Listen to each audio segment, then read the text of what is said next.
Welcome to the Real Kindness Games. I love that. I love doing that. That's great. Hey, today we're doing a special Real Kindness Games with Mandy Myers and, of course, my trusty sidekick, Kekishan. Peace and love. And we're actually recording a different session later this week for episode 3, but this is a special election week session because we just want to remind people that you can choose kind of like how your mood is after this election, and also give you some thoughts about, no matter if you win or lose, how to have a better election week experience. So I'll start off with a quick story. Last election in 2016, of course, I'm out in California, and we had a neighbor who was very nice, always came around. And as the election kind of got 4 months out, 3 months out, just the political talk was just always going and going and going. And at one point, my wife said, I don't think you realize that you're not making sense to us. Like, we actually don't believe those things, but you keep talking about them and we're trying to be nice. And she was like, oh my gosh, you guys are voting for Trump? We're like, yeah, we totally are. But she was cool. She was like, well, that's interesting. Maybe we'll hear about it more, but okay.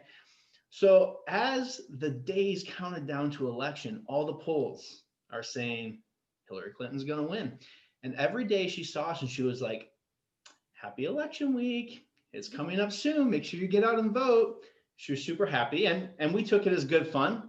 And election night happened and we didn't hear from her for 3.5 weeks. We see her every day. She changed her routine so she would literally not see us.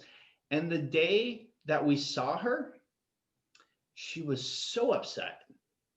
And she was just like, how could you guys do this? And we're like, we're 2 people. We're in California. Literally, we didn't do anything. And we had this discussion and she's just like, I'm tired of people who hate this. And we're just kind of like, we're not super hateful, actually, and we don't understand why, like, if we didn't vote for your candidate, why we're hateful. And we actually had a really good discussion about it. And she was under the impression that we were mindless and we didn't have opinions and we didn't have well thought through thoughts on the political path that we think the country should travel. It actually turned into a really, really great conversation. However, there was really no reason not to see her for 3 weeks. And so, Mandy and Kekishan, what do you guys think about this? What's one thing that won't change November 4th? I think either way, the ship kind of moves. We're all still gonna be in the same community, right? Like we live where we live, we do what we do the work that we hopefully love.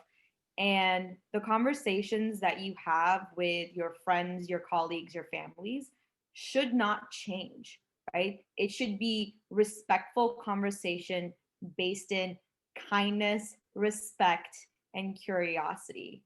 Your ability to continue your life is not going to change. And no matter what the outcome is, we just have to make sure that we are a community that is united and not divided, because one person in a house that is the color of white is not going to change how you choose to live your life.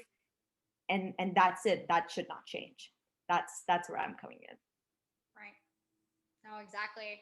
No, completely is agreed. Because I mean, this isn't our first election that we've all been through. You know, like the following day, nothing changes. You know, like our days are going to be the same. But exactly what you're saying, Kekishan, like I guess, yeah, even like our virtues and everything, those should still stay the same.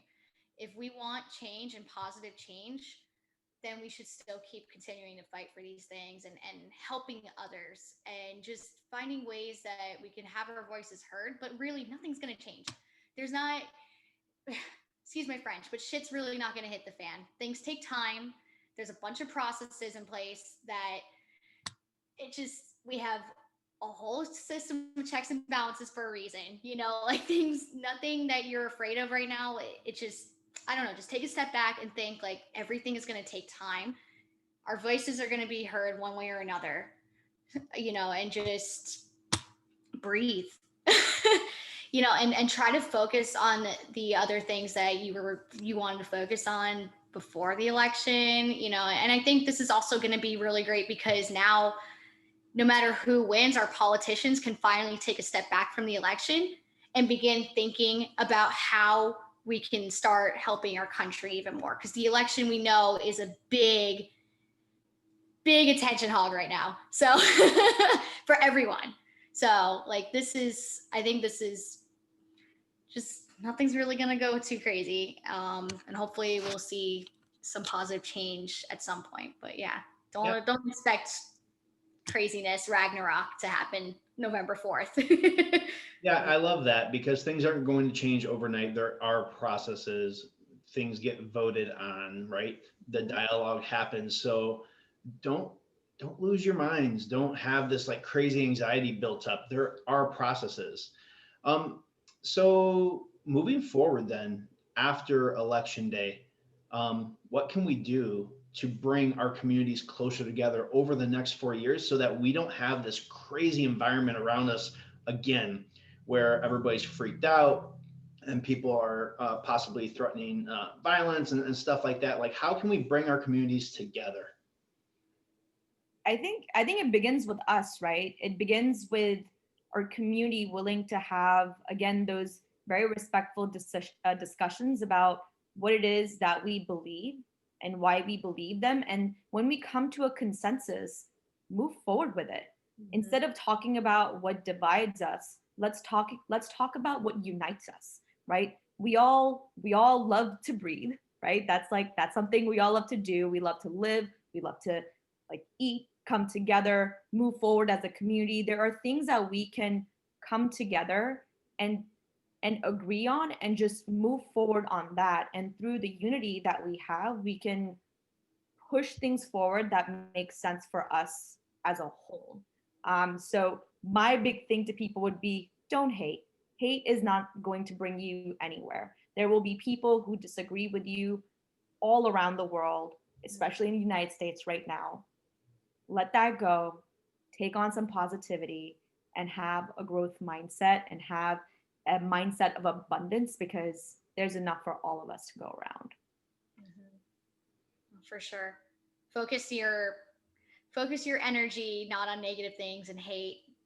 Focus it on positivity. And like I said, I think when I sat down with Tim and Bert a week or two ago, I'm going to just highlight that again. Like, ask questions, have conversations, you know, don't just make assumptions, don't blow someone off because they voted for the other candidate. You know, try to understand, put yourself in other people's shoes, try to understand where they're coming from, and just listen. Like, I think that's the best thing here. And just, I don't know, like I said, like, just got to understand that we're all hoping for the best outcomes for everyone, for our families, ourselves, and just keep that in mind. And I think that'll keep us united. And just keep in mind that we really right now need to stay unified. We need to stay together and we need to help each other. So in Yeah. any way we can, and understand each other. Yep. And as we move forward, you are responsible for how your community turns out because you can impact several people. And if you impact them in the right way, they can impact several people, right? And you can have a block party. You can do all of these things to align your community around the fact that none of us are cyborgs yet. Like, that hasn't happened. So, You're like, not a cyborg? the human race, we have way more in common than we could ever have. That really divides us. And I think that's the cool thing working with Kehkashan on the Real Kindness Games. Even though we're kind of on the far reaches of the political spectrum from each other, every time we have a conversation and really discuss what are we going to talk about, what do we agree on about these topics, how many things are we disagreeing on? Like, no, we can't talk about it. Very limited. Yet. And we're still saying, like, So, like, when are we going to disagree? And we're not talking about specific issues. We're talking about what constitutes healthy dialogue and healthy interpersonal relationships, and where do we want our community to go and end up? And guys, we came to the idea that we basically all want to end up at the same spot. Just sometimes the path is a little different. So, Hey, I'll say this, the beauty of choice is that we each have the ability to have our own choices, and we should be able to live with the choices of others as well, as long as they're not harmful. Mhm. absolutely. Exactly. So, I think we can all leave you with these couple things. One, um, have a conversation today and tomorrow as a human and get to know somebody that you don't know very well. Two, at some point, you may hear something that makes you uncomfortable or something that you don't believe. And instead of pulling back and be like, oh, let's not talk about it, um, turn off your biases and ask questions and understand how they came to that thought, because you're going to find something interesting about a person's journey if you actually inquire, and you don't have to agree with them. But you'll learn a lot about them, and I think you'll come to the same place that Keikishan and I have came to. We don't agree on everything, but like we both walked a pretty neat path, and we've learned so much about each other. And you know what? We love each other for the journey that we've come down. Oh. So to wrap this up, y'all, if you haven't voted just yet, go out and vote and maybe have a conversation with Yep. someone you're in line with. Who knows who they're voting for, but maybe that's where you can start these conversations and begin understanding each other. Hey, Connect. did you guys ever play like youth basketball at the YMCA or little league baseball or softball? And like at the end of the games, you had to go give high fives to the other team so that you would win or lose as a good sport. Yep. No matter what happens, maybe we'll just go on our front porch and bang some pots and pans and be happy. I like that. That's a great idea. You can bang them in rage or you can bang them in happiness. And let's just light the neighborhood up with a little bit of positive energy. I like it. All right. I love it. The real kindness games. The real kindness games. Go vote. Go vote. Do it.